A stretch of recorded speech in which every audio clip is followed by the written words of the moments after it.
we were discussing that 2 weeks to go. छोटी मोटी बातें क्लास से पहले. Now the important things that today we have to cover are pending topics जो last class में रह गए थे. Pending topics. Yes या no? सबसे पहले तो science tech, social issues, IR and security के टॉपिक्स को कंप्लीट करते हैं. उसके साथ यस अभी बताता हूँ चीट शीट्स का. टेस्ट 1, 2, 3 तीनों की पीडीएफ विद आंसर्स मेरे पास है. उसी के साथ में आपकी प्रीवियस सारी cheat sheets, class notes, cheat sheets, class notes, cheat sheets, class notes मेरे पास हैं. ठीक है, तो मेरे पास सारे के सारी चीजें अभी रखी हैं यहाँ पे. टेस्ट 4 की पीडीएफ अभी बनी नहीं है तो वो मेरे पास है नहीं. अदरवाइज ये सारी टेस्ट की पीडीएफ और सारी पीडीएफ्स अभी मेरे पास हैं. Let us do the pending topics and उसके बाद whatever doubts you are having, all the doubts that you have in your mind, कहीं पर एक दो जगह तो मुझे पता है जो कॉमन कंफ्यूजन है उसको मैं खुद ही एड्रेस कर दूंगा. उसके अलावा आपके पास जो भी इशू है, किसी क्वेश्चन के आंसर में इशू है, आप कई बार निकुंज को सेंड करते हैं, वो मेरे को करता है, काफी सारी चीजें हैं, तो जो भी डाउट्स हैं वो अभी बैठकर एक साथ उनको एड्रेस कर देंगे. हाँ जी, बताओ ठीक बात है कि नहीं है? चलो ये अभी हम कर देंगे. उसके साथ में जहां तक रही बात पीसीएस की, भाई पीसीएस में बस एक दिन का और टाइम दे दो. 1 day more. It is getting delayed because of me. मेरा ही एंड से चीजें थोड़ी सी डिले चल रही हैं. मैंने बहुत कोशिश करी कंसोलिडेट करने की, but I really don't want to miss out on anything. Just give me 1 more day. I have to run 1 more test. एक बार मुझे कुछ टॉपिक्स और देखने हैं. कल रात तक आपके पास 100% आपकी जो एक पीसीएस है वो आ जाएगी. उसके बाद सैटरडे को हम सारे रिमेनिंग टॉपिक्स को कंप्लीट करके नेक्स्ट वीक फ्री छोड़ेंगे. बस एक मैपिंग का लेक्चर लेंगे. ठीक है, उसमें आप रिवीजन कर सकते हो और आप चिल कर सकते हो. हाँ जी, ठीक बात है कि नहीं है? प्रीलिम्स चीट शीट जो आपकी है वो आपको मिल जाएगी. उसी के साथ में आपको नेक्स्ट वीक, चलो मैं पूरा ही बता देता हूं एक बार, सुनो. अभी सबसे पहले आज का लेक्चर है. आज हम pending topics, PT plus doubt session ये रख रहे हैं. दूसरा, आपको ट्यूसडे, कल ट्यूसडे है, कल आपको चीट शीट मिल जाएगी. ठीक है, कब की? दिसंबर, जनवरी, फरवरी. उसको आप पढ़ना. कुछ डाउट होगा तो मैं एड्रेस कर दूंगा सैटरडे को आपका क्लोजर कर देंगे 2 लेक्चर्स में. जो पेंडिंग टॉपिक्स हैं, डाउट्स हैं, कुछ और चीजें हैं, वो सैटरडे क्लोज हो जाएंगी. अब उसके बाद नेक्स्ट वीक क्या होगा? नेक्स्ट वीक सबसे पहले तो आपका मैपिंग का एक लेक्चर होगा और दूसरा एक आपको मिसलिनियस टॉपिक्स की पीडीएफ मिल जाएगी. ज्यादा नहीं होगी, ये 20-25 पेज होंगे, जिसमें आपका हिस्ट्री जो आपने बोला, आर्ट एंड कल्चर, कुछ नेशनल पार्क्स, एक्सरसाइजेस, ये सारी चीजें उसमें हम ऐड कर देंगे. ठीक है, एक बार एग्जाम से पहले ऊपर से आप उस पर नजर मार लेना. आराम से एक दिन में खत्म हो जाएगा. कोई ऐसा खास उस मिसलिनियस टॉपिक में नहीं होगा. आपको 2 घंटे से ज्यादा नहीं लगने हैं उनको पढ़ने में. ठीक है, तो ये सारा प्रोग्राम है. आज का लेक्चर है, कल आपको पीसीएस मिल जाएगी. एक बार खुद पढ़ना. वैसे वो टॉपिक्स को मैं बस गो थ्रू ही कराता हूँ. कोई डाउट हुआ तो मैं एक बार सैटरडे को देख लूंगा, एक बार दोबारा करा भी दूंगा. सैटरडे 2 लेक्चर होंगे, सुबह और शाम. उसके बाद हम कंप्लीट करेंगे. वेडनेसडे को आपका इकोनॉमिक सर्वे का भी लास्ट लेक्चर होगा. ठीक है, सीसैट के आई थिंक बस होने ही वाले हैं. यस या नो? मार्च अप्रैल में सैटरडे को करा देंगे तनिष्क. मार्च अप्रैल में से बहुत फिल्टर्ड टॉपिक्स निकालने होते हैं. बहुत डेप्थ में ऐसे नहीं घुसना कि भाई हाँ जो टॉपिक्स हैं मैं साथ साथ उनको कर रहा हूं. और हाँ, जो स्टैटिक लिंकेज के 15 टॉपिक्स और हैं वो मैं आपको सैटरडे को ही दे दूंगा. और ठीक है, हिस्ट्री का बोले थे ना आप, बताया तो सही. यहाँ पे मैं आपको नेक्स्ट वीक एक मैपिंग का और एक मिसलिनियस पीडीएफ और दूंगा, जिसमें history, art and culture, national parks, जो एक्सरसाइजेज होती हैं, ये उन सब का कंसोलिडेशन होगा.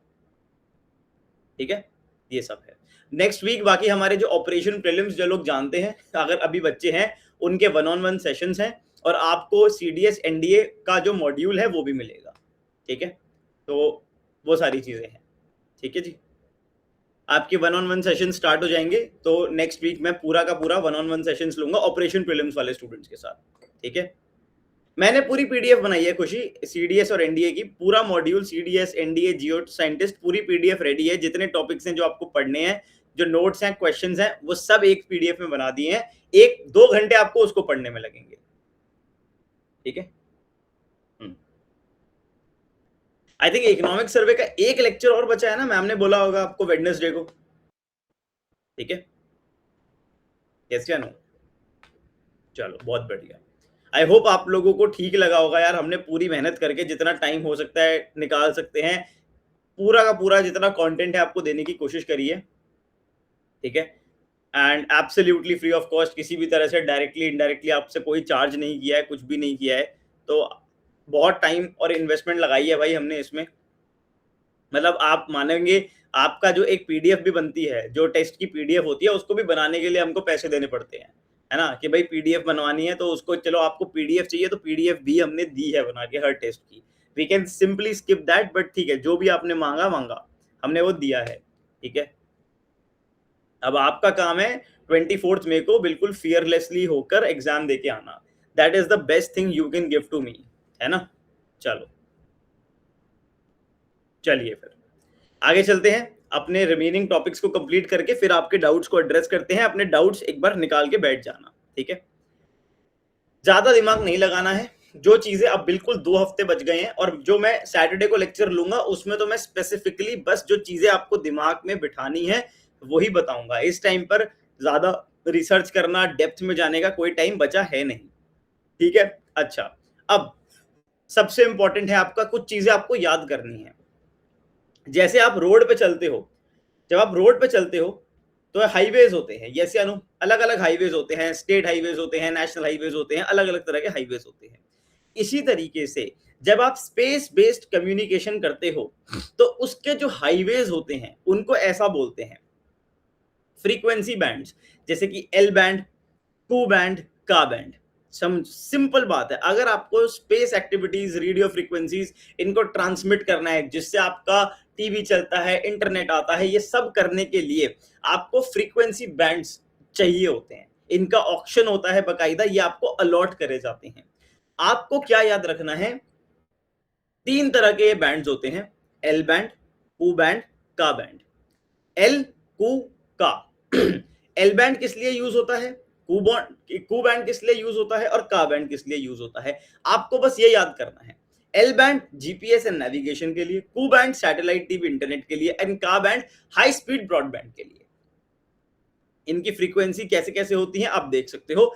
इतनी चीज बस आपको किसी तरीके से अपने दिमाग में बिठा के रख लेनी है कि ये स्पेक्ट्रम होते हैं, स्पेस बेस्ड कम्युनिकेशंस के लिए यूज होते हैं, हमारा जीपीएस, सैटेलाइट, इंटरनेट सब इनसे चलता है, 3 तरह के होते हैं, एल, कू, का, GPS, navigation, satellite TV internet, और सबसे ज्यादा हाई स्पीड ब्रॉडबैंड के लिए हायर गीगाहर्ट्ज में का बैंड, ठीक है।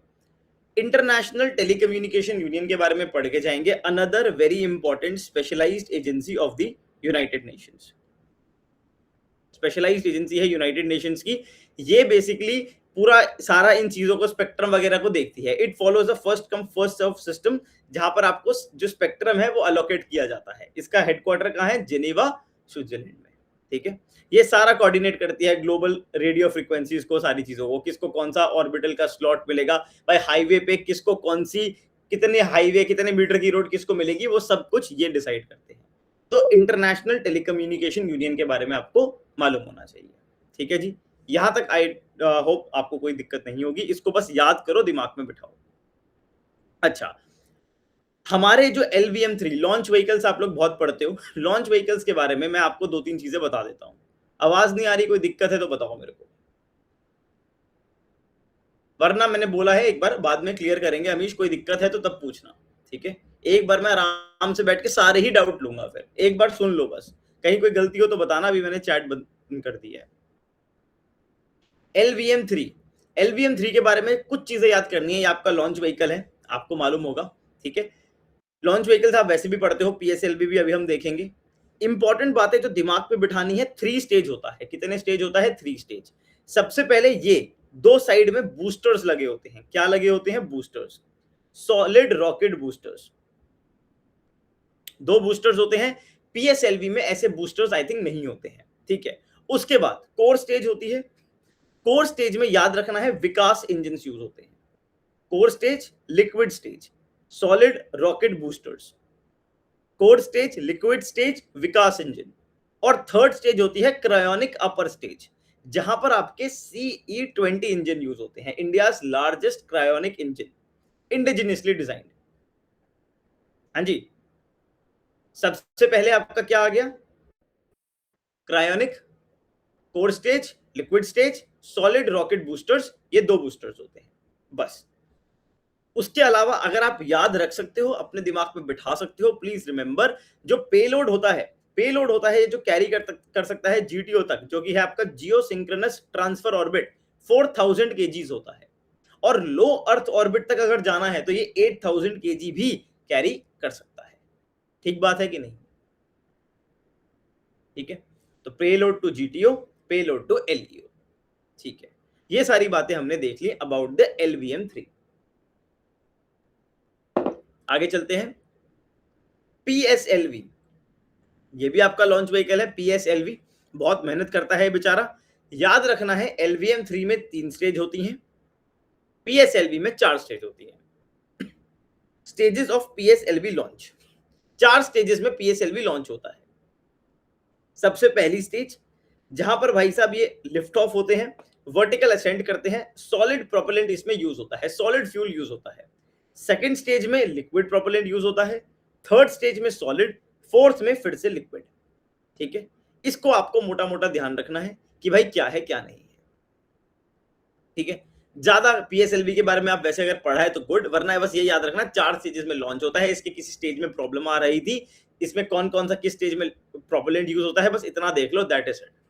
बहुत ज्यादा अभी डिटेल में नहीं जाएंगे। ये चीज एक बार को इंपॉर्टेंट है, याद रखना। इस पे डायरेक्टली क्वेश्चन आ सकता है कि भाई इंटरनेशनल स्पेस कोलैबोरेशन इंडिया का कहां कहां चल रहा है। ठीक है, नासा के साथ हम कहां पे कोऑर्डिनेट कर रहे हैं? निसार में। ठीक है, फिर हम सेंटर नेशनल स्पेशलिस्ट इनके साथ कहां कनेक्ट कर रहे हैं? तृष्णा में। LUPEX, JAXA and PROBA 3 mission में हम यूरोपियन स्पेस एजेंसी के साथ कोलैबोरेट कर रहे हैं। ठीक है, ये देख लेना स्पेस कोलैबोरेशन मिशंस। इसको मैच द फॉलोइंग करके वो लोग पूछ सकते हैं। उसके बाद 3 टेलीस्कोप्स के बारे में याद रखना है और एक छोटी सी बात भी याद रखनी है। सबसे पहले नेशनल लार्ज सोलर टेलीस्कोप। ठीक है, नेशनल लार्ज सोलर टेलीस्कोप ये 2 मीटर अपर्चर सोलर टेलीस्कोप है, जो कि सेटअप कहां किया गया है? लद्दाख में। क्या याद रखना है, कहां पे सेटअप है? लद्दाख में। अच्छा, ये इंडिया का third ground based solar observatory बनेगा। क्या बनेगा? Third ground based solar observatory. पहले दो कौन से हैं? Ground based, Kodaikanal solar observatory और Udaipur solar observatory. 3 solar observatory हैं ग्राउंड बेस्ड, लेकिन स्पेस बेस्ड सोलर ऑब्जर्वेटरी भी है। वो कौन सी है? आदित्य L1। कौन सी है? आदित्य L1। अच्छा, उसी के साथ 2 टेलीस्कोप्स का रिपेयर वगैरह कुछ काम हो रहा है, उनको अपग्रेड करा जा रहा है। ठीक है, अपग्रेड किसको इसको कर रहे हैं? 2 टेलीस्कोप्स हैं। एक सेकेंड, सबसे पहले आपका national large optical near infrared telescope and Himalayan Chandra telescope, Himalayan Chandra telescope and national large optical near infrared telescope. 2 telescope के नाम याद रखना, और ये बात याद रखना कि 3 ग्राउंड बेस्ड सोलर ऑब्जर्वेटरी हैं और एक स्पेस बेस्ड सोलर ऑब्जर्वेटरी है। National large solar telescope Ladakh में। ठीक है, अब बैटरी, बैटरी का कुछ भी दिमाग में ज्यादा नहीं टेंशन लेनी है। लिथियम आयन बैटरी के बारे में पढ़ना है। लिथियम आयन बैटरी कैसे काम करती है, जो बातें फंडामेंटल नहीं भूलनी। एनोड होता है, कैथोड होता है। जब चार्जिंग में आप फोन को लगाते हो, एनोड कैथोड से जो लिथियम आयंस होते हैं वो भागते हैं किसकी तरफ? एनोड की तरफ। एनोड की तरफ आपका ग्रेफाइट होता है, ये बात याद रखनी है। एनोड की तरफ ग्रेफाइट यूज होता है। जब आप फोन को यूज करते हो, जब बैटरी डिस्चार्ज हो रही होती है, एनोड से कहां जाती है? कैथोड की तरफ। कौन सा मूवमेंट कहां होता है आपको याद होना चाहिए। अब यहां पर लिथियम को यूज करते हैं, लिथियम आयंस को। उसकी जगह अगर सोडियम आयन को यूज करें तो बेटर हो सकता है। अब सोडियम आयन क्यों बेटर है? Why is there suggestion to use sodium ion battery? ये आपसे कोई पूछ सकता है। सबसे पहली बात, लिथियम के रिजर्व्स नहीं है, तो सोडियम एक बेटर ऑप्शन है। जो लिथियम एक्सट्रैक्शन है वो काफी कॉस्टली है, सोडियम इतना नहीं है। लिथियम की माइनिंग में वाटर बहुत यूज होता है, सोडियम वाइडली अवेलेबल है और ज्यादा स्टेबल होता है। ठीक है, तो अभी पर ये डेवलपिंग स्टेज में है, टेक्नोलॉजी पूरी तरह से डेवलप नहीं हुई है। ठीक है भाई, ये बात है आपका lithium ion battery and sodium ion technology. ठीक है, अच्छा, अब आपने देखा होगा आपके कई सारे बहुत ही, जैसे कोविड था, इन्फेक्शियस पैथोजेंस होते हैं। क्या होते हैं? इन्फेक्शियस पैथोजेंस होते हैं, उनको आपको टेस्ट करना पड़ता है। आप बहुत सारी वैक्सीन वगैरह का ट्रीटमेंट्स वगैरह बनाते हो, टेस्टिंग करते हो, पर अगर यहां से बाहर कंटेमिनेशन हो गया तो कितना ज्यादा अफेक्ट हो सकता है, लोगों की सिक्योरिटी, हेल्थ, उनकी लाइफ अफेक्ट हो सकती है। तो इसकी कौन सा जो लेबोरेटरी है वो कितनी सेफ है, उसकी कैटेगरी, उसकी मतलब एक तरीके से क्लासिफिकेशन होती है, सेफ्टी रेटिंग मिलती है। सबसे अच्छी जो रेटिंग होती है वो होती है बायो सेफ्टी लेवल 4 रेटिंग। अब इंडिया में बीएसएल लेवल 4 की फैसिलिटीज कितनी है? सबसे पहले तो आपको देखना है, जो ये पहली स्टेट फंडेड बनी है, गुजरात में बनी है। गुजरात में गांधीनगर में इसका इनॉग्रेशन हुआ है। Fully funded and controlled by a state government, fully funded and controlled by a state government. दो ऐसी फैसिलिटी और हैं, एक तो national institute of virology Pune. कोई आपसे पूछ ले इंडिया में बीएसएल 4 लेवल की कोई फैसिलिटी है ही नहीं, या ओनली एक फैसिलिटी है, नहीं, डीआरडीओ के पास भी बीएसएल 4 लेवल की फैसिलिटी है। ठीक है, ये भी इंपॉर्टेंट है। ये आई थिंक सबसे इंपॉर्टेंट टॉपिक है, one of the very important and very probable topic in the examination. Biobitumen, bitumen क्या होता है? पेट्रोलियम प्रोडक्ट होता है, एक तरीके से काले रंग का होता है, रोड कंस्ट्रक्शन में थिकी सा सब्सटेंस होता है जो यूज होता है, बाइंडिंग का काम करता है। अब क्योंकि वो पेट्रोलियम बेस्ड प्रोडक्ट है, फॉसिल फ्यूल से आता है, तो हमको वो यूज नहीं करना। अब इसका एक सस्टेनेबल ऑल्टरनेटिव भी है जो कि है बायोबिटुमेन। अब बायोबिटुमेन किससे बनता है? Plant based oils, agricultural waste, biomass से। अब इंडिया में इंडिजिनस बायोबिटुमेन टेक्नोलॉजी डेवलप हुई है, किसने करी है? CSIR, central road research institute new Delhi and CSIR institute of petroleum Dehradun. ये याद नहीं रखना, बट इंडिया में इंडिजिनसली डेवलप हुई है। ठीक है, इसको टेस्ट कहां करा गया है? Jorabat Shillong expressway in Meghalaya. India ने पहली कंट्री बनी है that has commercially produced biobitumen for road construction. और ये दिखाया गया है कि 20 to 30% आप कन्वेंशनल बिटुमेन को रिप्लेस कर सकते हो बाय बायोबिटुमेन। तो बायोबिटुमेन क्या होता है, बिटुमेन क्या होता है, इंडिया के पास टेक्नोलॉजी है, वो टेस्ट भी हो गई है, 20 to 30% रिप्लेस भी हो सकती है। ये सारी बातें आपको याद रखनी है। ठीक है, चलिए, अच्छा, ये एक इंपॉर्टेंट टॉपिक है, काफी इंपॉर्टेंट टॉपिक है। आपको सेमीकंडक्टर के बारे में तो मालूम होगा। सेमीकंडक्टर चिप्स होती हैं, they are the basically the heart of all the electronics. Semiconductor chip होती है, सेमीकंडक्टर मटेरियल होता है, सिलिकॉन से बनता है, आपको मालूम है। ठीक है, अब सेमीकंडक्टर का एक 3 स्टेज होती है, आपको मालूम होनी चाहिए। एक सेमीकंडक्टर चिप बनाने के लिए सबसे पहले डिजाइनिंग होती है उसकी, ये सबसे क्रिटिकल पार्ट होता है कि जो चिप है उसको आपने डिजाइन किया। ठीक बात है, आपने चिप को डिजाइन तो कर लिया अब डिजाइन के बाद उसका क्या होता है? फैब्रिकेशन होता है। सेमीकंडक्टर की दुनिया में मैन्युफैक्चरिंग को क्या बोलते हैं? फैब्रिकेशन बोलते हैं। मैन्युफैक्चरिंग को आप क्या बोलोगे? फैब्रिकेशन। ठीक है, उसके बाद असेंबली, टेस्टिंग और पैकेजिंग होती है। मतलब आप एक बहुत, अगर मैं बेसिक तरीके से बताऊं, कैसे एक बड़ा सा पेपर ले लो, वो सिलिकॉन वेफर है, उस बड़े से पेपर पे बहुत सारे ट्रांजिस्टर, स्विचेस आप लगाते हो, बहुत सारे छोटे छोटे छोटे छोटे, फिर आप उन्हें छोटी छोटी चिप्स में उस पेपर को कट करते हो, फिर उसे टेस्ट करते हो, फिर उसका पैकेजिंग होती है। तो ये सारे स्टेप्स होते हैं सेमीकंडक्टर चिप की मैन्युफैक्चरिंग में। ठीक है, अब दो तरह की सेमीकंडक्टर चिप देखो। माइक्रो प्रोसेसर, माइक्रो प्रोसेसर आपको मालूम है, also known as the CPU, central processing unit, brain of the computer होता है, सारे काम करता है, बहुत बढ़िया। ठीक है, इंडिया ने पहला इंडिजिनसली, जो पहला इंडिजिनस माइक्रो प्रोसेसर है उसको नेम किया है विक्रम 3201। विक्रम 3201 क्या है? इंडिया का first fully indigenous micro processor है। एक और माइक्रो प्रोसेसर के बारे में देख लो, वो है ध्रुव 64। ये भी फुली इंडिजिनस माइक्रो प्रोसेसर है, developed by the centre for development of advanced computing. ठीक है, तो ध्रुव 64 और विक्रम 3201, इनके नाम आपको याद रखने हैं और आपको ये बात याद रखनी है that these are the microprocessors. ठीक है, उसके बाद होता है ग्राफिक प्रोसेसिंग यूनिट। क्या होता है? Graphic processing unit.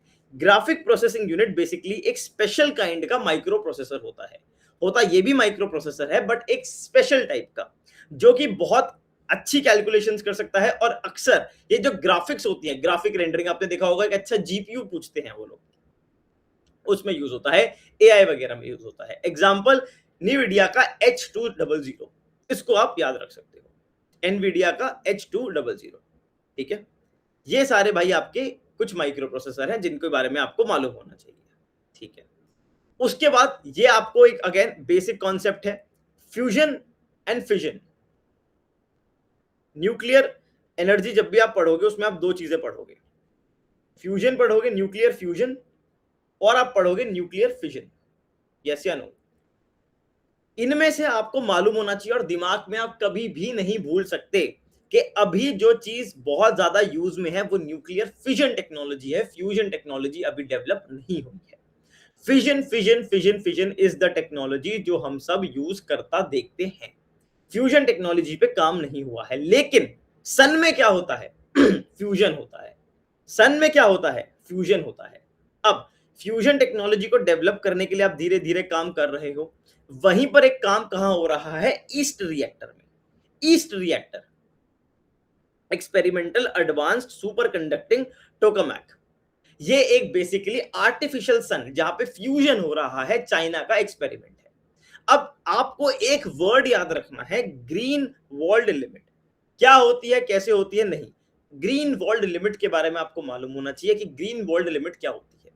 Green world limit, जब आप फ्यूजन टेक्नोलॉजी को एक तरीके से टेस्ट कर रहे होते हो तो बेसिकली उसमें आपकी एक लिमिट होती है कि कब तक जो प्लाज्मा है जिसमें फ्यूजन हो रहा है वो कब तक स्टेबल है। तो ग्रीन वर्ल्ड वो लिमिट थी जहां बोला गया कि इस लिमिट तक प्लाज्मा स्टेबल रहता है। अगर इस लिमिट से आप ऊपर चले जाओगे तो जो प्लाज्मा है वो अनस्टेबल हो जाएगा। लेकिन ये जो टोकामैक है, ईस्ट है, इसने ग्रीन वर्ल्ड लिमिट को भी सरपास करके स्टेबिलिटी अचीव करी है। तो ये बड़ी कमाल की बात है। ठीक है, बाकी आपको फ्यूजन और फिजन, इन दोनों के अंदर जो डिफरेंस है वो मालूम होना चाहिए कि फ्यूजन टेक्नोलॉजी और फिजन टेक्नोलॉजी में क्या होता है। ऑब्वियसली बात है भाई, फ्यूजन में आप दोनों को पास लाके बिल्कुल एक बहुत हैवी न्यूक्लियस क्रिएट करते हो, फिजन में चेन रिएक्शन होता है। बाकी सारी चीजें यहाँ लिखी हुई हैं, ये तो बेसिक साइंस का कॉन्सेप्ट है, आप एक बार देख सकते हो। ठीक है, उसके बाद ये टॉपिक है अगेन वेरी स्टैटिक, मतलब not static in the sense static but very boring topic, कि पर पता नहीं यूपीएससी क्या पता इस पे पूछ ले। जो विज्ञान रत्न अवार्ड्स हैं आपके, इनके आपको मालूम होना चाहिए कि भाई ये जो अवार्ड्स हैं ministry of science and technology देती है। पद्मा अवार्ड्स पे इनको पूरा का पूरा मॉडल किया गया है, 13 डोमेन्स में मिलते हैं। इसकी 4 कैटेगरीज है, विज्ञान रत्न, विज्ञान श्री, विज्ञान युवा शांति स्वरूप भटनागर, विज्ञान टी। विज्ञान रत्न किसको मिला है? पोस्टमसली मिला है प्रोफेसर जयंत विष्णु नार्लिकर को। ठीक है, एक एस्ट्रोफिजिस्ट थे। तो आपको ये चारों कैटेगरी तो एटलीस्ट याद होनी चाहिए। अच्छा, अब आपको पता होगा सुपर कंप्यूटर्स होते हैं। क्या होते हैं? Super computers. अब अगर मैं आपको बोलूं सुपर कंप्यूटर्स इतने क्रेजी हो जाएं, इतने क्रेजी हो जाएं कि वो जो आपका इंक्रिप्शन है उसको ब्रेक कर दें, तो क्या होगा? तो ये डेंजर है। ऐसा ही जिस दिन हो गया उसको क्यू डे बोलेंगे। कोई आपसे पूछ ले कि क्यू डे क्या होता है? ये एलिगेशन था कि गूगल का एक विलो प्रोसेसर है, ये जो semiconductor processor, sorry semi super computing, semiconductor बोल रहा हूं, सुपर कंडक्टिंग प्रोसेसर है 65 क्यूबिट का। ये भाई साहब कहीं ऐसा इंक्रिप्शन को ब्रेक ना कर दे, बट गूगल ने इसको डिनाई करा है और इसके अलावा ज्यादा इंपॉर्टेंट है नहीं, बट ठीक है। क्यू डे क्या होता है आपको मालूम होगा, जब सुपर कंप्यूटर को यूज करके आप इंक्रिप्शन को ब्रेक कर दो। यूरेनियम एक हमेशा टॉपिक इंपॉर्टेंट रहता है। यूरेनियम ब्रेस्ट मिल्क में मिला है, ये न्यूज थी, तो उससे आपका यूरेनियम U-235 आइसोटोप और U-238 आइसोटोप ये इंपॉर्टेंट हो जाता है।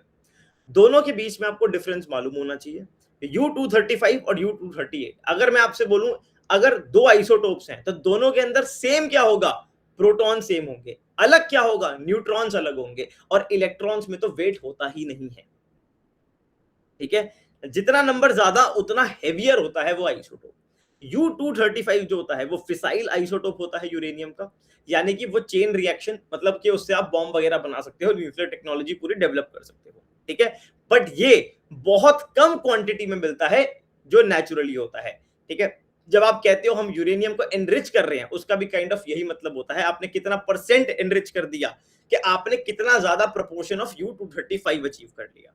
ऐसे ही आपका U-238 होता है, ये नॉन फिसाइल होता है, ठीक है। और ये आपको काफी हद तक पूरा मतलब 99.3% आपको नेचुरली देखने को मिलता है। तो दोनों आइसोटोप्स के बारे में आपको मालूम होना चाहिए। आइसोटोप्स के बारे में ये मालूम होना चाहिए कि आइसोटोप्स में डिफरेंस क्या होता है। डिफरेंस होता है न्यूट्रॉन्स का, प्रोटॉन्स का नहीं होता, इलेक्ट्रॉन्स का नहीं होता। इलेक्ट्रॉन्स में नेग्लिजिबल मास होता है, जो डिफरेंस होता है वो न्यूट्रॉन्स का होता है। ये बात आपको मालूम होनी चाहिए, ठीक बात है। चलो फिर मीटियोर की टर्मिनोलॉजीज आपको मालूम होनी चाहिए। बड़ा ना एक स्टैंडर्ड टॉपिक है, कभी ना किसी दिन यूपीएससी उसका मन किया वो ये पूछेगा कि बताओ कॉमेट क्या होता है, एस्टेरॉइड क्या होता है, मीटेरॉइड क्या होता है। अब देखो कॉमेट क्या होता है, solid body made of ice, rock, dust and frozen gases as they fracture and disintegrate some comets leave a trail of solid debris, ठीक है। तो ये होता है कॉमेट। एस्टेरॉइड क्या होता है, ये स्मॉल रॉकी आयरन आइसी डेब्रिस होता है फ्लाइंग इन द स्पेस, ठीक है। उसी का स्मॉलर वर्जन मीटेरॉइड होता है। मीटियोर क्या होता है, light emitted from a meteoroid और एन एस्टेरॉइड, जो लाइट होती है उसको मीटियोर बोलते हैं, ठीक है। फायरबॉल होता है, बोलाइड होता है, उसके अलावा मीटियोरॉइड आता है, ठीक है।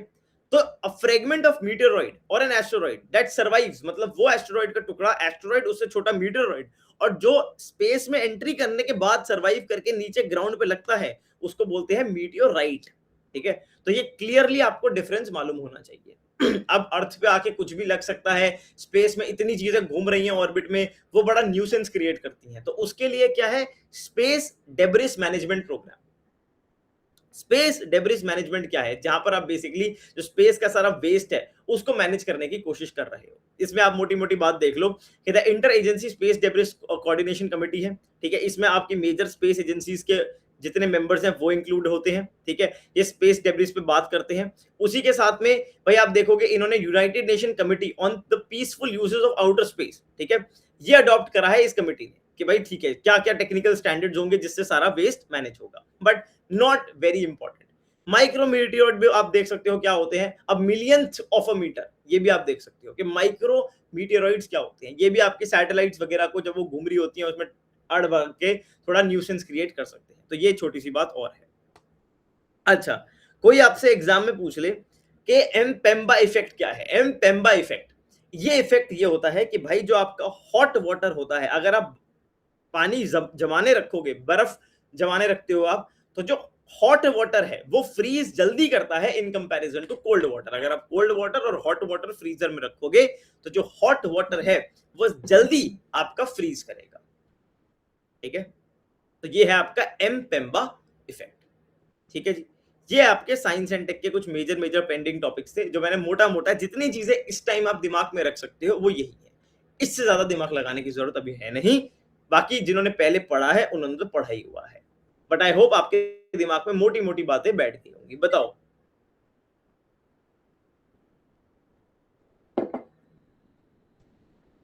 ठीक है।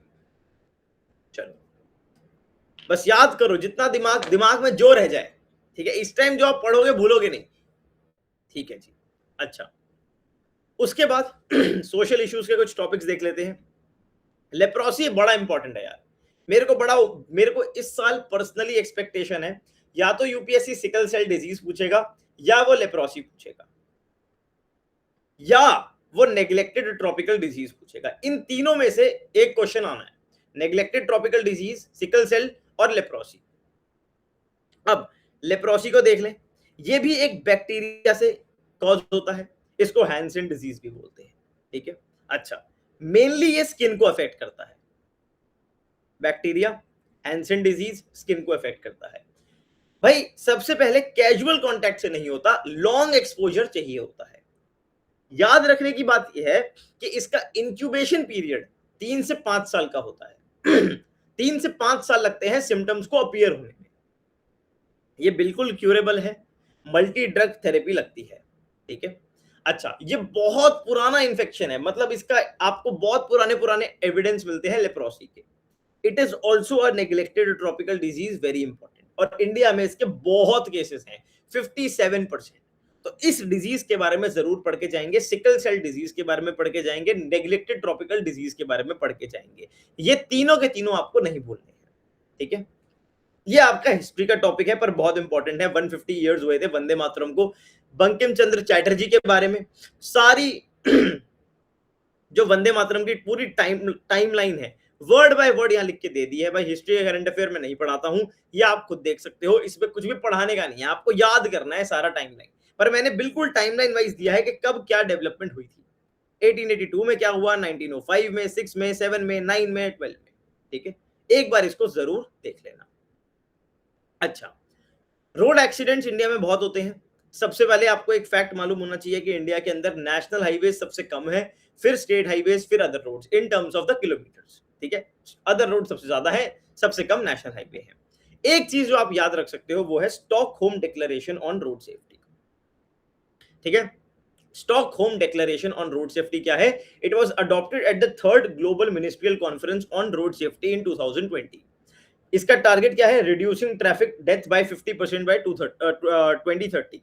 इंडिया क्या है? सिग्नेटरी है। बस इतनी बात आप याद रखो, दैट इज इट। उसके अलावा पंखुड़ी पोर्टल आपको मालूम होना चाहिए, वुमेन वेलफेयर से रिलेटेड है, ये मालूम होना चाहिए। Ministry of women and child development ने लॉन्च किया है, ये मालूम होना चाहिए, पंखुड़ी पोर्टल। ठीक है?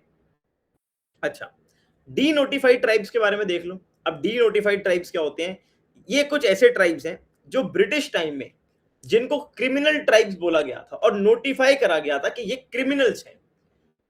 भाई हमारी आजादी के बाद इनको डी नोटिफाई कर दिया गया कि ये ऐसा नहीं बोल सकते कि ये क्रिमिनल्स हैं, तो इनको बोलते हैं डी नोटिफाइड ट्राइब्स, ठीक है?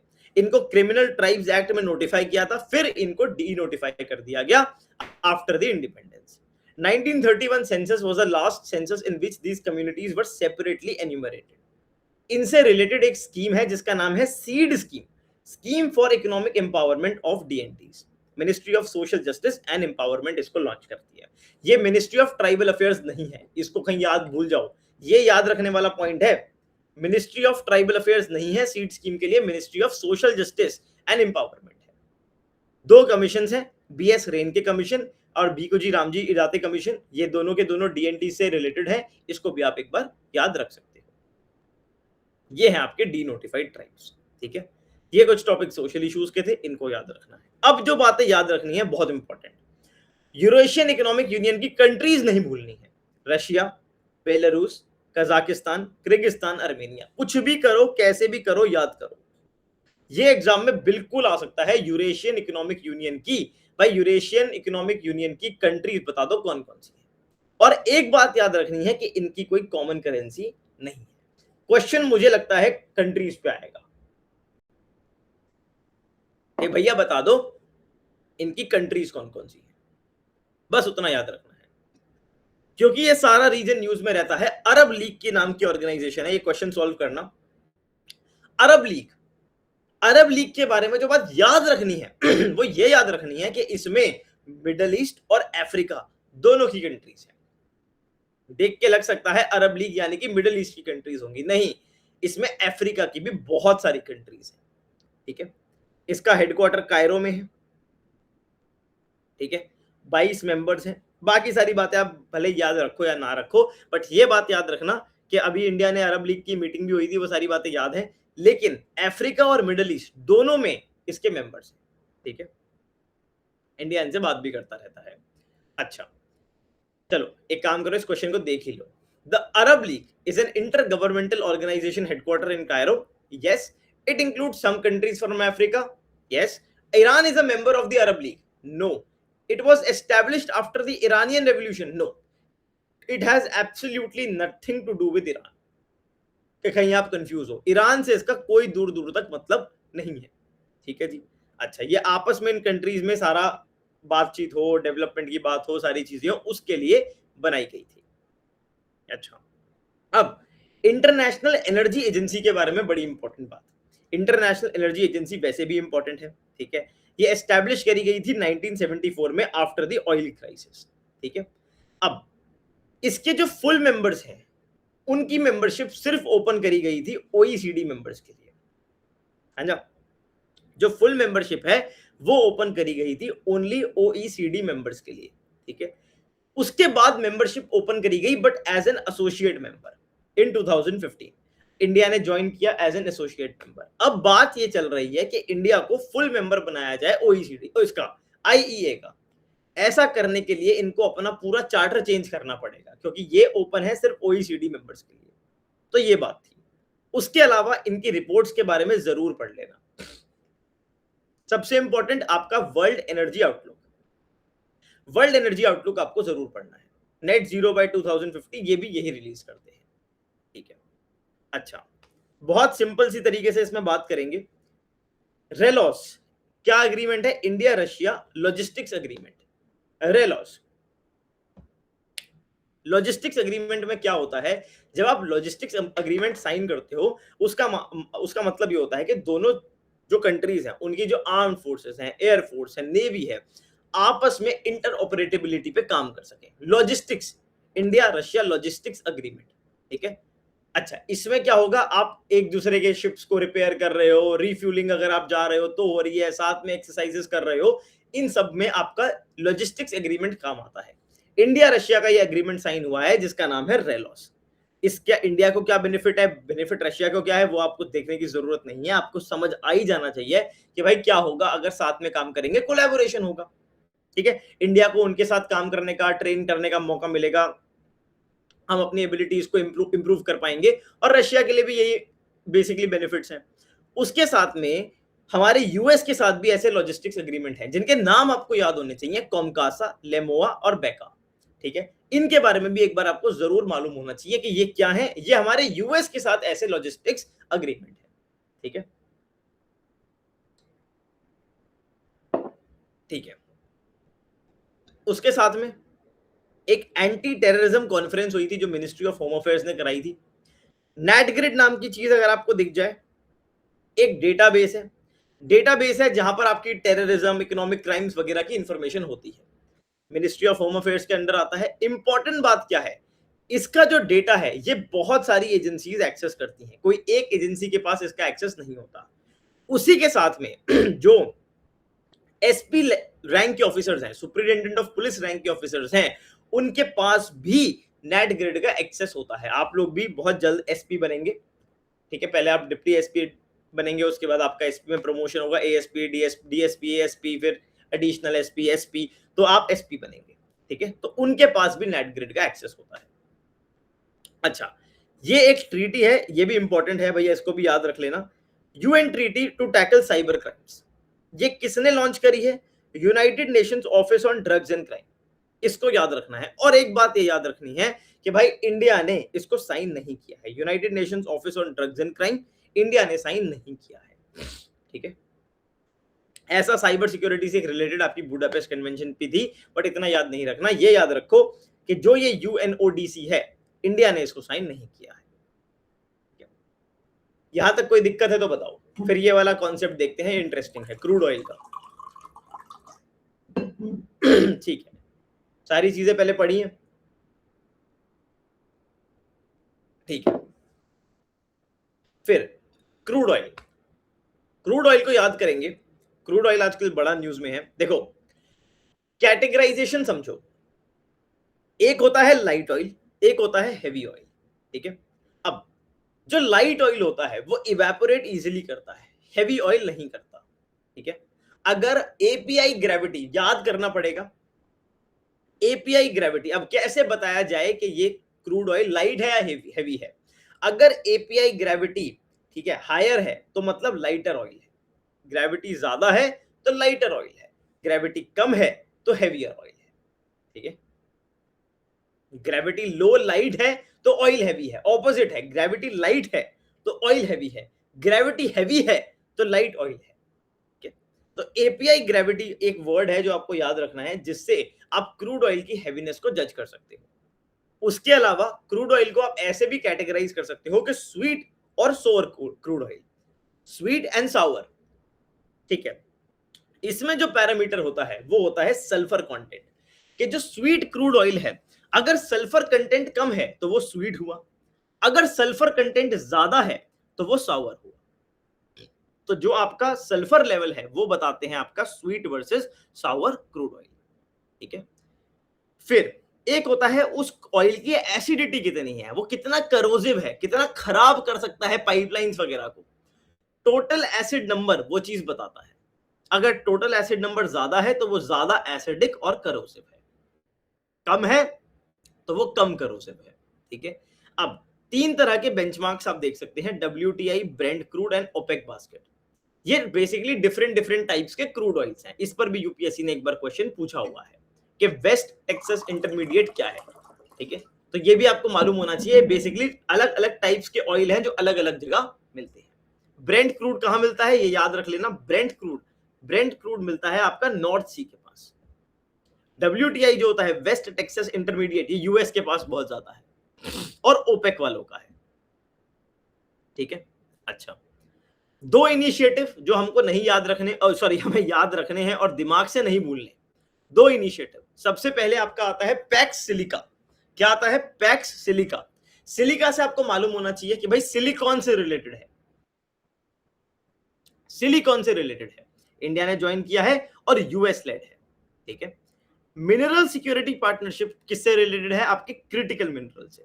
ये खाली सिलिकॉन से है, ये क्रिटिकल मिनरल से है। दोनों के दोनों यूएस लेड है, ये भी यूएस लेड है, ये भी यूएस लेड है, और दोनों को इंडिया ने ज्वाइन कर रखा है।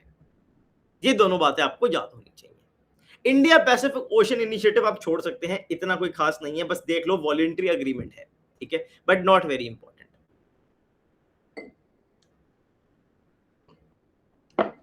ठीक है, इसको हम सैटरडे को देखेंगे। मैंने आपको बोल रखा है न्यूक्लियर वेपन्स और ये सारे केमिकल वेपन्स, ईरान वाला पूरा इशू, इससे रिलेटेड जो ये सारे टॉपिक्स हैं, ये हम एक बार मैं दोबारा सैटरडे को डिस्कस करूंगा।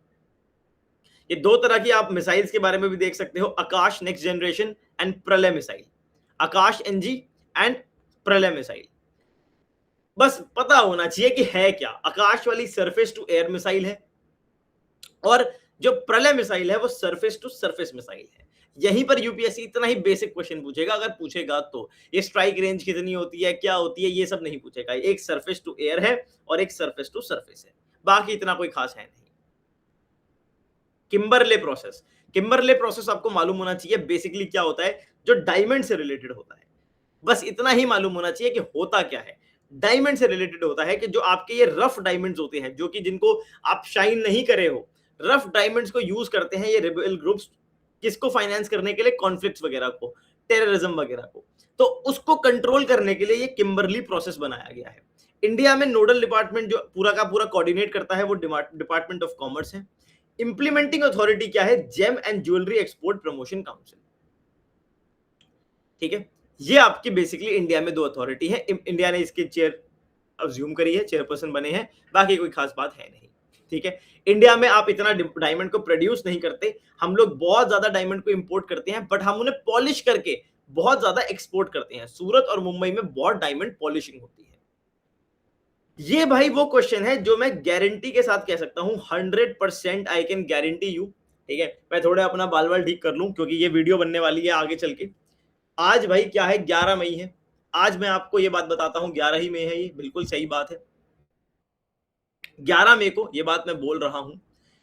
यूपीएससी आपसे जरूर पूछेगा इस साल कि भाई इंडिया हैज अ FTA या फिर अ trade agreement with which of the following countries. Concluded कौन से हैं, एक्टिव कौन से हैं। ठीक है, 100% ये क्वेश्चन आएगा, प्लीज इसको देख लेना।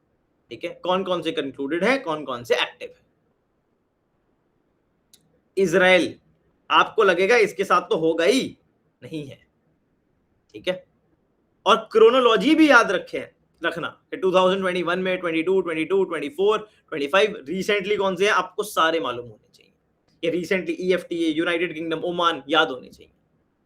ठीक है, इस पर 100% क्या 200% क्वेश्चन आएगा। ठीक है, वीपो के बारे में आई थिंक हम पढ़ चुके हैं, ये पहले भी कवर हो चुका है, सो वी आर डन। ये आपके पेंडिंग टॉपिक्स थे जो लास्ट क्लास में रह गए थे। अब मुझे आप बताओ, ट्रेड एग्रीमेंट वाला भाई टॉपिक है, वो तो गारंटी है, वो तो पेपर लीक है, वो तो 100%। अब बताओ आप। ठीक है, हाँ न्यूजीलैंड ऐड हो गया, न्यूजीलैंड ऐड हो गया, हाँ न्यूजीलैंड ऐड हो गया, करेक्ट। ठीक है, अरे ये पीआईबी का पुराना डेटा है ना, जो मैंने पुराने नोट जो एक्ट हो गए हैं कंक्लूड, उन्हें ऐड कर लेना यार, थोड़ा अपडेट साथ साथ करते भी चलो। ठीक है, चलो फियरलेस। अब मुझे बताओ आप, एक तो पहले तो आई थिंक दो तीन डाउट्स बड़े कॉमन थे, मैं देख लेता हूं, एक सेकेंड, पहले तो उन्हें एड्रेस करा जाए। एक स्टेट इलेक्शन कमीशन का बड़ा डाउट आ रहा था, यस या नो, कौन से मंथ में था, उसको मैं कवर करूं, मुझे आज भी मैसेज आया था एक स्टूडेंट का। हमने कहाँ कवर किया है स्टेट इलेक्शन कमीशन, अक्टूबर में किया है। ठीक है, अभी देखते हैं उसे। ओके, यहां पर ये एक लाइन लिखी है दोस्त जिसमें बड़ा कंफ्यूजन है। State Election Commission does not have the power to prepare fresh voter list. It uses the electoral rules prepared by the Election Commission under the ROP Act. ठीक है, देखो होता तो यही है, ठीक है, कि वो स्टेट इलेक्शन कमीशन जो होता है वो इलेक्शन कमीशन के जो वोटर लिस्ट हैं उनके जो बेसिकली रोल्स हैं उन्हें यूज करता है। ये बात आपको मालूम है, पहले ये बताओ, है ना। अब बात यहां ये आती है कि पावर है कि नहीं है ना। अब देखो, यहां पर मैं अपनी तरफ से यही क्लैरिफाई करूंगा, अगर वो अकॉर्डिंग टू द कॉन्स्टिट्यूशन बोल दे कि पावर है कि नहीं है, ठीक है, तो अगेन दो वो है, अगर वो डायरेक्टली पावर पे बात करता है कि भाई according to the constitution do they have the power to make fresh voter roll, मेरे हिसाब से नहीं है। They have a general power of superintendence and all, but ठीक है, लाइक हाँ, बहुत अगर एक्सट्रीम स्टेटमेंट आए अकॉर्डिंग टू द कॉन्स्टिट्यूशन तो मत लिखना, लेकिन अगर जनरल पूछ ले कि भाई state election commission have the power to prepare, तो वो करेक्ट हो सकता है। According to the constitution add हो जाए तो वो इनकरेक्ट होगा। ठीक है, तो ये आप ध्यान रख सकते हो कि अकॉर्डिंग टू द कॉन्स्टिट्यूशन हो तो नहीं, अगर जनरल स्टेटमेंट दी है कि do they have the power, can they do that, yes they can. ठीक है, बट कॉन्स्टिट्यूशन ऐसे उन्हें डायरेक्टली कोई ऑथराइज नहीं करता है करने के लिए। ठीक है, तो ये मेरे हिसाब से आपको करना चाहिए कि अगर ऐसा है। ठीक है अच्छा, और बताओ कि क्या कोई डाउट है, किसी चीज में कोई कंफ्यूजन है। हाँ बताओ, कौन सी चीट शीट में कौन सा डाउट है, ये बताओ।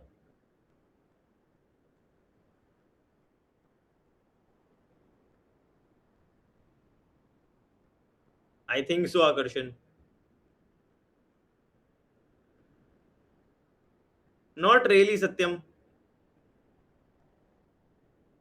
नोस्त्रो वोस्त्रो, ये बताओ ध्वनि, नोस्त्रो वोस्त्रो हमने कब पढ़ा था मुझे, क्योंकि मैं भूल जाता हूं कब हमने क्या किया था।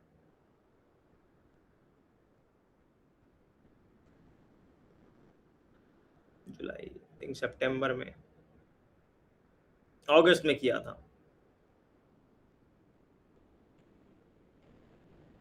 ये देखो, यहां मैंने बताया था, ये देखो आप, ये वाला ही बोल रहे हो ध्वनि, वोस्त्रो अकाउंट और नोस्त्रो अकाउंट।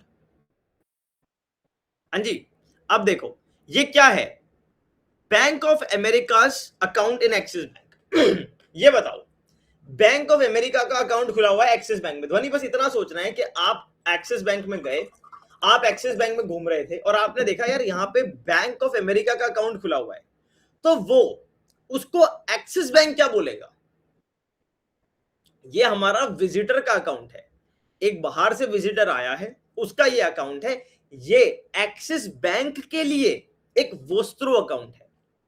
ठीक है, और बैंक ऑफ अमेरिका क्या बोलेगा कि भाई मेरा कौन सा अकाउंट इंडिया के एक्सिस बैंक में है, मेरा नोस्त्रो अकाउंट इंडिया के एक्सिस बैंक में है, मेरा नोस्त्रो अकाउंट इंडिया के एक्सिस बैंक में है। तो ये वाला जो अकाउंट है ये एक्सिस बैंक के लिए वोस्त्रो अकाउंट है, बैंक ऑफ अमेरिका के लिए नोस्त्रो अकाउंट है। सिमिलरली जो एक्सिस बैंक का अकाउंट बैंक ऑफ अमेरिका के लिए में है, वो बैंक ऑफ अमेरिका के लिए एक विजिटर अकाउंट है और इंडिया के लिए वो नोस्ट्रो अकाउंट है। तो अगर एक्सिस बैंक को बोलना है कि बताओ तुम्हारा वोस्ट्रो अकाउंट कौन सा है, वो बोलेगा बैंक ऑफ अमेरिका का अकाउंट जो मेरे घर में है। और अगर हम पूछेंगे एक्सिस बैंक के लिए नोस्ट्रो अकाउंट कौन सा है, तो उसका अकाउंट जो बैंक ऑफ अमेरिका में है। ठीक है, और बताओ। हाँ जी सागर, मैं ही करवाता हूं। ठीक है, नहीं नहीं इंपॉर्टेंट है शकुन, मिसाइल्स वगैरह की स्पीड वगैरह इतना याद रखने की जरूरत नहीं है। हाँ, आई टेक डाउट्स आज शालिनी। कल आपको चीट शीट मिल जाएगी, कल रात तक आपको कंप्लीट चीट शीट मिल जाएगी and then you are done. फिर सैटरडे को एक बार और मिलेंगे। ठीक है,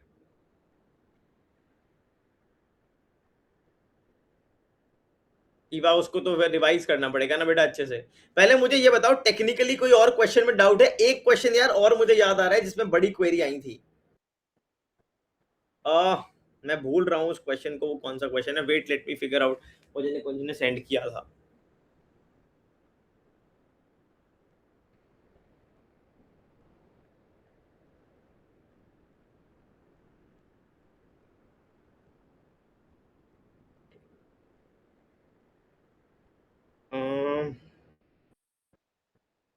मैं इधर ही देखता हूँ, एक वो था यार, बर्ड सर्वे में क्या डाउट है?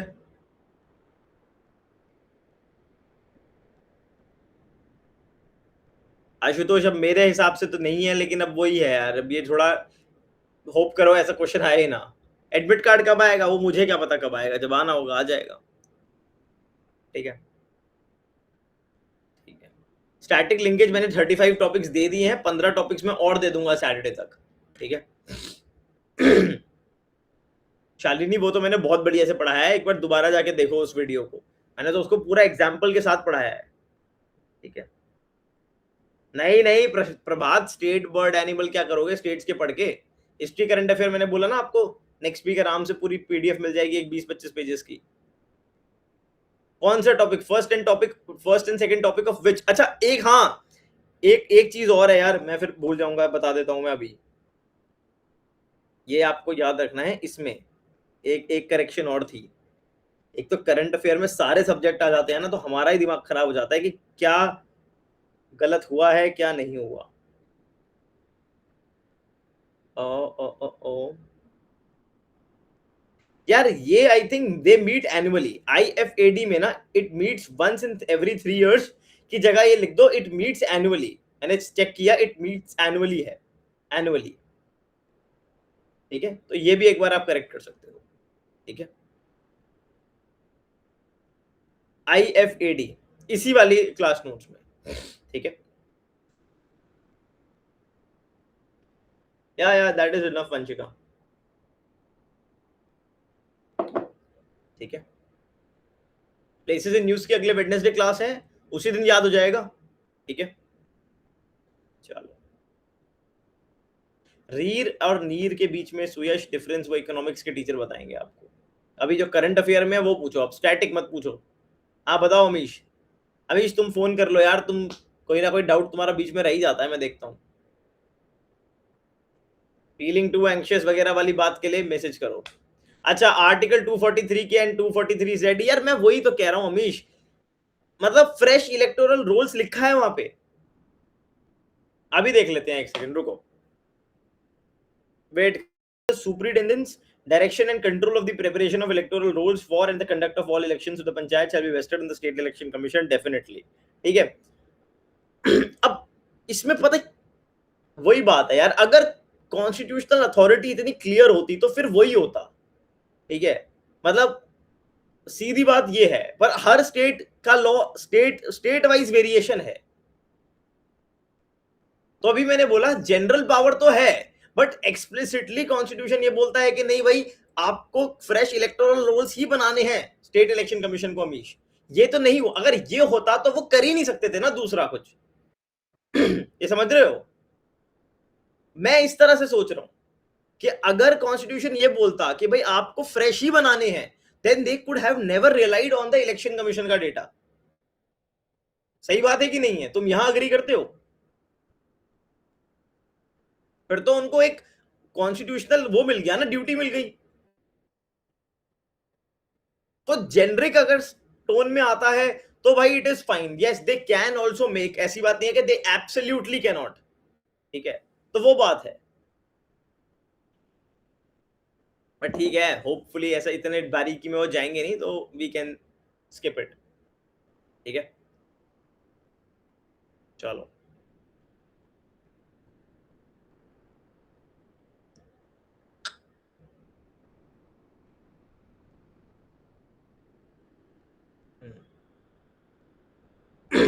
अरे इशिका, फर्स्ट टू टॉपिक्स कौन से हैं? एक सेकेंड, आप इसी का बोलना चाह रहे हो, पॉलिटी के? ये वाला इशिका आप बोल रहे हो? अभी आता हूं वंशिका आपके डाउट पे भी। अरे इसमें तो कुछ भी नहीं है यार, आर्टिकल 21, 14, 19 मिला के गोल्डन ट्रायंगल मत। मेरी आवाज बंद तो नहीं हो गई? क्योंकि मुझे यहाँ पे, हेलो हेलो हेलो, ठीक है ठीक है ठीक है ठीक है। तो आर्टिकल 14, 19, 21 मिला के गोल्डन ट्रायंगल बनता है। आर्टिकल 20 के बारे में मालूम होना चाहिए कि भाई अगर आपने एक कोई जो आपने वायलेशन करा है किसी लॉ का, अगर मैंने किसी का मर्डर नहीं किया तो भाई मेरे को मर्डर के लिए थोड़ा ना चार्ज कर दोगे। और अगर मैंने आज कोई क्राइम किया, ऐसा काम किया जो आज लीगली एक लॉ के अंदर क्राइम नहीं है, तो आज अगर मैंने वो चीज करी है, तो ऐसा नहीं कि 2 साल बाद अगर वो चीज क्रिमिनल बन जाती है तो मुझे 2 साल बाद उसके लिए ट्राई किया जाएगा, ठीक है। उसके बाद मेरे को एक ही ऑफेंस के लिए 2 बार पनिश नहीं किया जाएगा, ठीक है, और मुझे अपने ही अगेंस्ट विटनेस नहीं बनाया जाएगा। तो आर्टिकल 20 गोल्डन ट्राइंगल, ये दो चीजें हैं, ठीक है। और ये तो कुछ नहीं था कि भाई अगर स्टेट और सेंटर के बीच में डिस्प्यूट होता है तो उसका ओरिजिनल ओरिजिनल जो जुरिस्डिक्शन है वो कहां लाई करता है? ओरिजिनल, ठीक है, एक्सक्लूसिव सुप्रीम कोर्ट के पास लाई करता है, ठीक है ठीक है।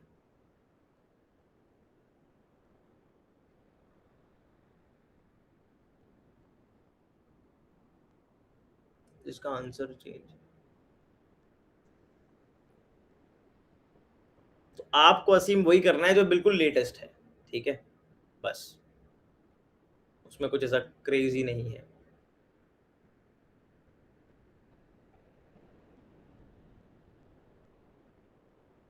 ठीक है।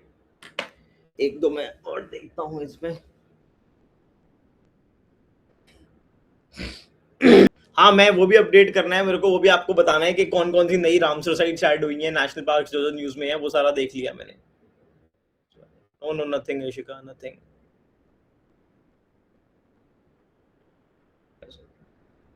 अंशिका मेरे को देखना पड़ेगा बेटा एक बार, इसका मुझे आइडिया नहीं है, ठीक है।